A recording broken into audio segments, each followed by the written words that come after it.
ओम नमो भगवते वासुदेवाय नमः। हरे कृष्ण। श्री शिवाय नमस्तुभ्यं।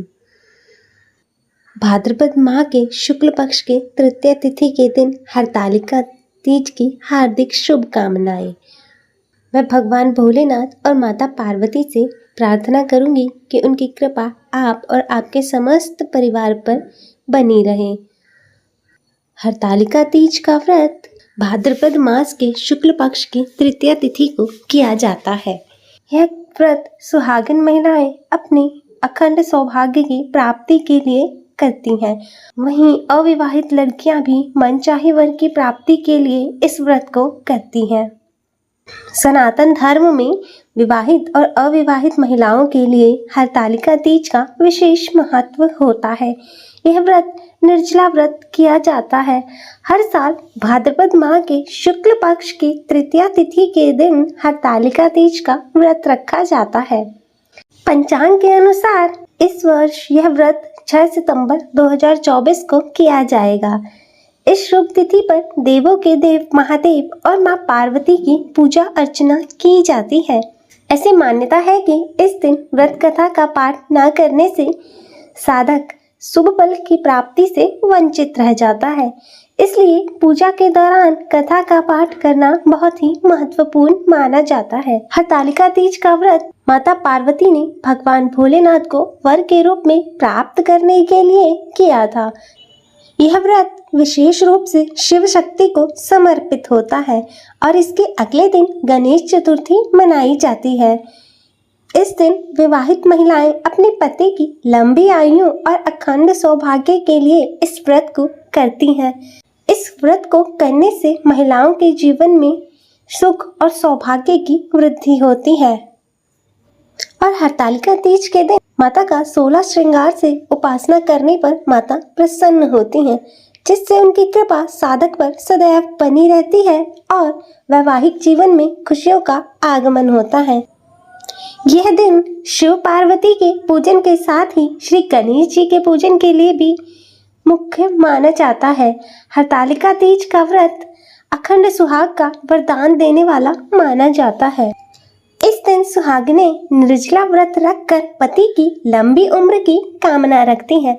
यह व्रत निराहार और निर्जला रहकर किया जाता है।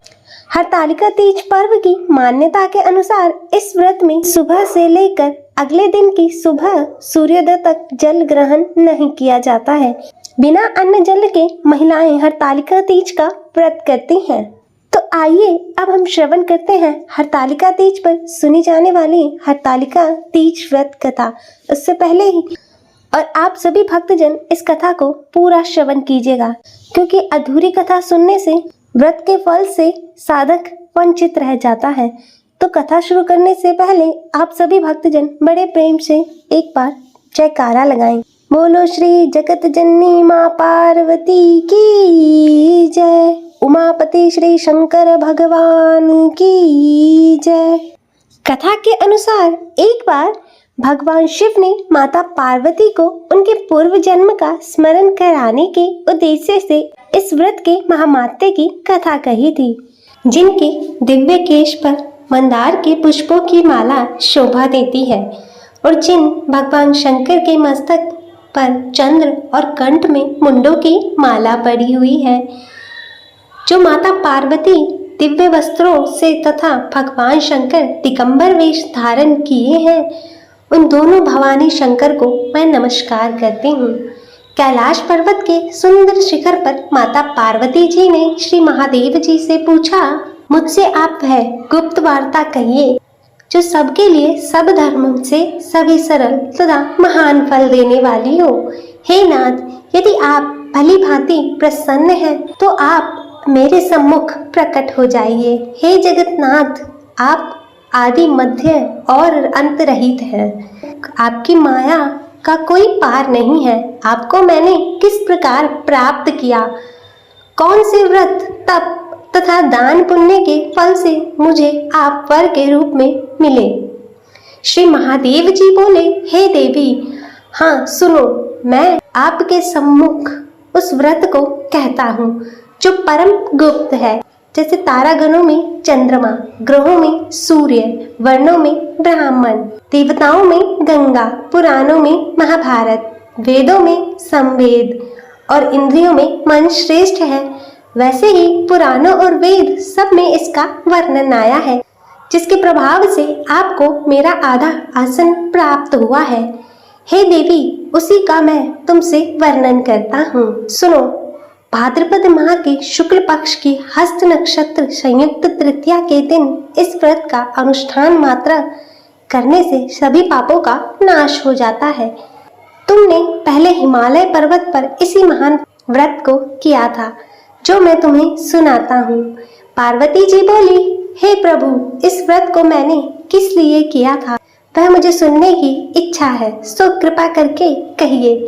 तब शिव जी बोले, पर्वतों में श्रेष्ठ हिमालय नामक पर्वत है, जो अनेक प्रकार की भूमि तथा विविध वृक्षों से परिपूर्ण है।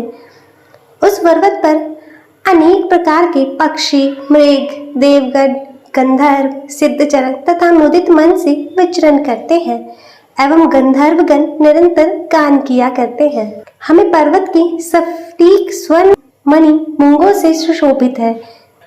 वह पर्वत आकाश के समान ऊंचा है, उसकी चोटी सदा बर्फ से ढकी रहती है तथा गंगा का निरंतर निनाद होता रहता है। हे पार्वती, तुमने अपनी बाल्यावस्था में जिस प्रकार की तपस्या की, मैं उसका वर्णन करता हूँ। श्री भोले शंकर जी बोले, हे गौरी, पर्वतराज हिमालय पर स्थित गंगा के तट पर तुमने अपनी बाल्यावस्था में ही 12 वर्षों तक अधोमुखी होकर घोर तप किया था।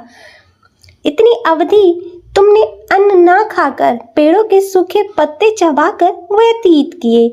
माघ की विकराल शीतलता में तुमने निरंतर जल में प्रवेश करके तप किया।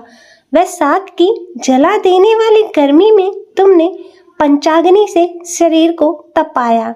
श्रावण की मूसलाधार वर्षा में खुले आसमान के नीचे बिना अन्न जल ग्रहण किए तुमने व्रत किया। तुम्हारे पिता तुम्हारी कष्ट साध्य तपस्या को देखकर बड़े दुखी होते थे। उन्हें यह देखकर बहुत ही दुख पहुंचता था। तब एक दिन तुम्हारी तपस्या तथा पिता के दुख को देखकर नारद जी तुम्हारे घर पधारे। तुम्हारे पिता ने हृदय से अतिथि सत्कार करके उनका सम्मान किया और उनके आने का कारण पूछा। नारद जी ने कहा, हे गिरिराज, मैं भगवान विष्णु के भेजने पर यहाँ उपस्थित हुआ हूँ। आपकी कन्या ने बड़ा कठोर तप किया है। इससे प्रसन्न होकर वे आपकी सुपुत्री से विवाह करना चाहते हैं। इस संदर्भ में मैं आपकी राय जानना चाहता हूँ। अब नारद जी की बात सुनकर गिरिराज गदगद हो उठे। उनके तो जैसे सारे दुख ही दूर हो गए हों। प्रसन्नचित होकर वे बोले, हे नारद मुनि, यदि स्वयं विष्णु जी मेरी कन्या का वरण करना चाहते हैं तो भला मुझे क्या आपत्ति हो सकती है। वे तो साक्षात ब्रह्म है। हे महर्षि, यह तो हर पिता की इच्छा होती है कि उसकी पुत्री सुख संपदा से युक्त पति के घर में लक्ष्मी बने। पिता की सार्थकता इसी में है कि पति के घर जाकर उसकी पुत्री पिता के घर से अधिक सुखी रहे। अब नारद मुनि जी तुम्हारे पिता की स्वीकृति पाकर विष्णु भगवान के पास गए और उनसे तुम्हारे विवाह के निश्चित होने का समाचार सुनाया। मगर इस विवाह के संबंध में जब तुम्हें ज्ञात हुआ तो तुम्हें अत्यंत ही दुख पहुंचा। तब तुम बहुत ही दुखी हो गई। तुम्हारी इस दुखी स्थिति को देखकर तुम्हारी सखी ने तुम्हारी मानसिक व्यथा को समझ लिया और उसने तुमसे इसका कारण जानना चाहा। तब तुमने बताया, मैंने सच्चे हृदय से भगवान शिव शंकर का वरण किया है, किंतु मेरे पिताजी ने मेरा विवाह विष्णु जी से निश्चित कर दिया है। मैं विचित्र धर्म संकट में हूँ। अब मैं क्या करूँ? प्राण छोड़ने के अतिरिक्त मेरे पास कोई उपाय शेष नहीं बचा। तब तुम्हारी सखी बड़ी ही समझदार और सूझबूझ वाली थी। उसने कहा, हे सखी, प्राण त्यागने का इसमें कारण ही क्या है? संकट के समय धैर्य से काम लेना चाहिए। नारी के जीवन की सार्थकता इसी में है कि पति रूप में हृदय से जिसे एक बार स्वीकार कर लिया, जीवन पर्यंत उसी से निर्वाह करे। सच्ची आस्था और एक निष्ठा के समक्ष तो ईश्वर को भी समर्पण करना पड़ता है।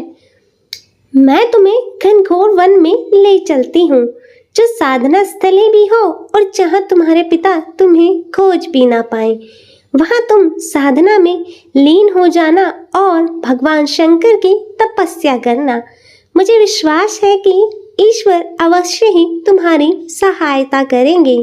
और तुमने अपनी सखी की बात को मानते हुए ऐसा ही किया।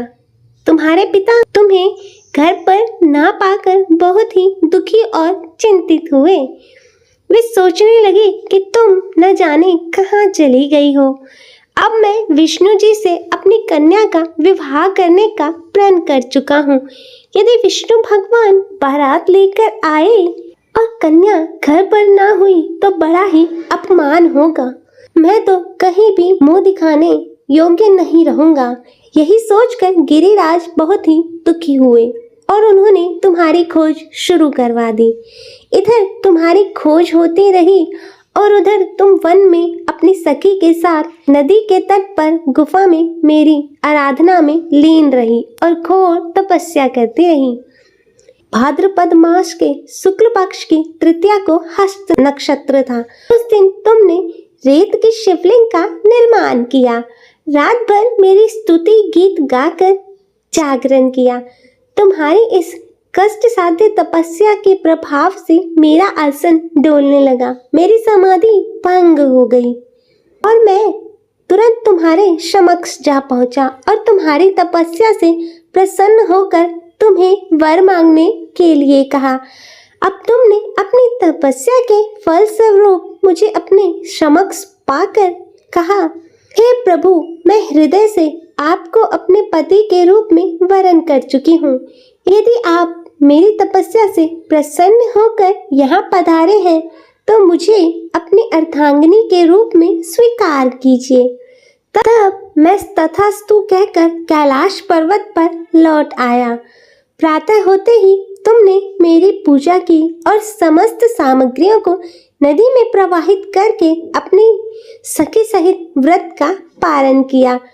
उसी समय अपने मित्र बंधु व दरबारियों के साथ गिरिराज तुम्हें खोजते खोजते वहां आ पहुंचे और तुम्हारी इस कष्ट साध्य तपस्या का कारण तथा उद्देश्य पूछा। उस समय तुम्हारी दशा को देखकर गिरिराज अत्यंत दुखी हो उठे और पीड़ा के कारण उनकी आंखों में अश्रु की धारा बहने लगी।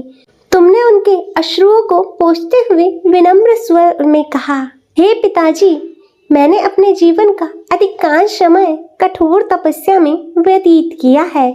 मेरी इस तपस्या का उद्देश्य केवल यही था कि मैं महादेव को पति के रूप में पाना चाहती थी। आज मैं अपनी इस तपस्या की कसौटी पर खरी उतर चुकी हूँ और आप क्योंकि विष्णु जी से मेरा विवाह करने का निर्णय ले चुके थे, इसी कारण मुझे अपने आराध्य की खोज में घर छोड़कर जाना पड़ा। अब मैं आपके साथ इसी शर्त पर घर आऊंगी कि जब आप मेरा विवाह विष्णु जी से ना करके महादेव जी के साथ करेंगे।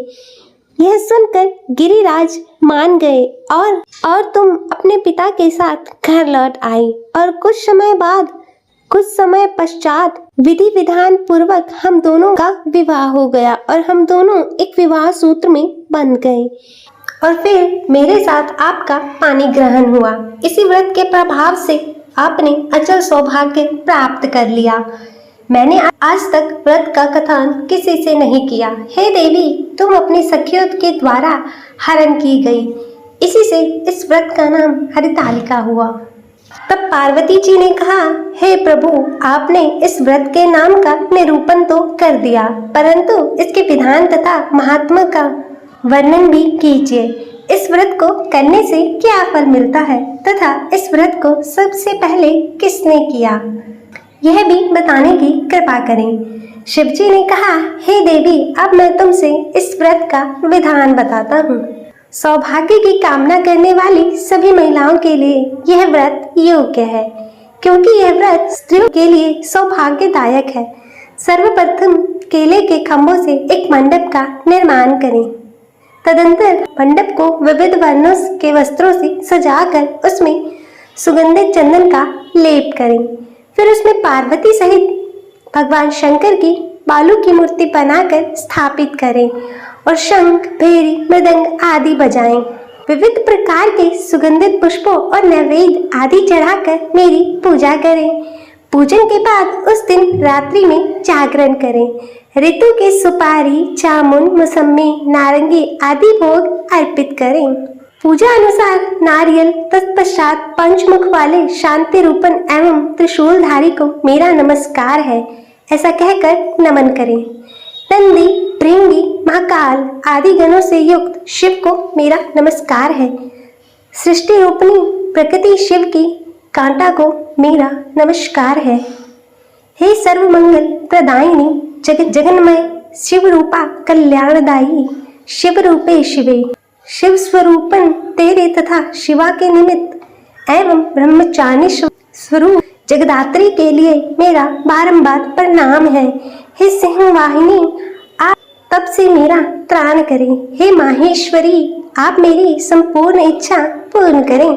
हे मातेश्वरी, मुझे राज्य, सौभाग्य, संपत्ति प्रदान करें कहकर मेरे साथ आपकी पूजा स्त्रियों को करनी चाहिए। विधिवत कथा श्रवण करने के पश्चात सामर्थ्य अनुसार ब्राह्मण को अन्न, वस्त्र, धन प्रदान करें। तदंतर दक्षिणा देकर संभव हो तो स्त्रियों को आभूषण एवं श्रृंगार सामग्री आदि भी दे। इससे सौभाग्यवर्धिनी पुनित कथा को अपने पति के साथ श्रवण करने से नारियों को महान फल की उपलब्धि होती है। व्रत के दिन जो नारी अन्न का आहार ग्रहण करती है वह 7 जन्म तक संतानहीन एवं विधवा होती है। जो स्त्री उपवास नहीं करती वह दरिद्र एवं पुत्र शोक से दुखी और कर्कश होती है तथा नरकवास करके दुखों को भोगती है।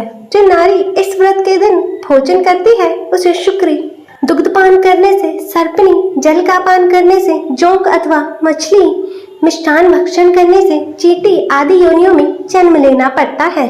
अनुष्ठान की समाप्ति पर नारियों को चाहिए कि चांदी, सोने, तांबे अथवा इन सभी के भाव में बांस की डलिया में वस्त्र तथा फल आदि पकवान रखकर दक्षिणा के साथ ब्राह्मण को दान करें। अंत में दूसरे दिन व्रत का पारण करें। जो महिलाएं इस विधि से व्रत का अनुष्ठान करती हैं वे तुम्हारे समान अनुकूल पति को पाकर इस लोक की सभी सुखों को उपभोग करती हैं, अंत में मुक्ति प्राप्त करती हैं। इस कथा के श्रवण कर लेने से ही स्त्रियां हजारों अश्वमेध यज्ञ, करोड़ों वाजपेयी यज्ञ के करने का फल प्राप्त करती हैं। हे देवी, मैंने तुमसे इस सर्वोत्तम व्रत का कथन किया है जिसको करने से सैकड़ों यज्ञ का फल सहज ही प्राप्त हो जाता है। अतः इस व्रत के फल का वर्णन सर्वथा अकथनीय है। अतः हे गौरी शंकर, इस कथा को कहते, सुनते, हुंकारा भरते सभी पर अपनी कृपा सदैव बनाए रखना और सभी महिलाओं को अखंड सौभाग्य की प्राप्ति देना।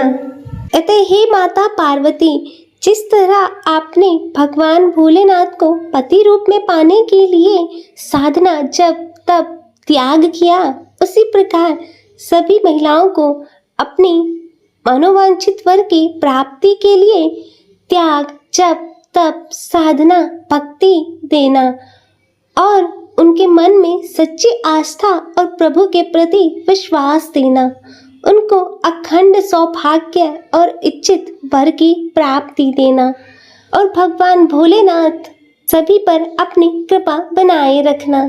बोलो श्री पार्वती माता की जय, भगवान भोलेनाथ की जय।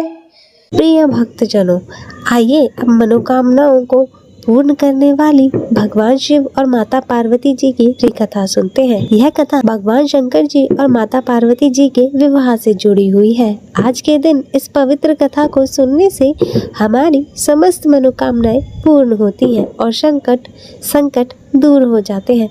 तो आप सभी लोग पूरी श्रद्धा और प्रसन्न चित्त मन से इस कथा को पूरी अवश्य सुनिएगा। तो सभी प्रेम से बोलिए शंकर पार्वती भगवान की जय। भगवान शिव जी को पति के रूप में पाने के लिए माता पार्वती ने बड़ी कठिन तपस्या कर ली थी और उस तपस्या से समाधि लगाए भगवान शिव जी भी विचलित हो गए। तब भगवान शिव जी ने माता पार्वती जी के तप की परीक्षा लेने के लिए सप्तऋषियों को उनके पास भेजा और सप्तऋषियों ने पार्वती जी के निश्चय की परीक्षा लेने के लिए भगवान शंकर के बारे में मिथ्या बात कहने लगे। वह कहते हैं भगवान शंकर जी लज्जा को छोड़कर नंग धरंग कैलाश पर्वत और शमशान में भूत प्रेतों के साथ रहते हैं। केशों का जटाजूट बना रखा है, कंठ में विष धारण किया हुआ है, मुंडों की माला धारण करते हैं, अंगों में चिता भस्म व सर्प लपेटे रहते हैं, भांग धतूरा आदि ग्रहण करते हैं और उन्मत्त होकर तांडव नृत्य करते हैं। उनके कुल खानदान माता पिता गोत्र जाति आदि का कुछ अता पता नहीं है। वे खेती व्यापार अन्य धन व ग्रह से शून्य है। तुम्हारा निर्वाह कैसे होगा? वे तो उदासीन और काम के शत्रु हैं। पहले सती से विवाह किया और कुछ दिन उनके साथ रहकर उस बेचारी को त्याग दिया और खुद स्वतंत्र होकर ध्यान मग्न में रम गए।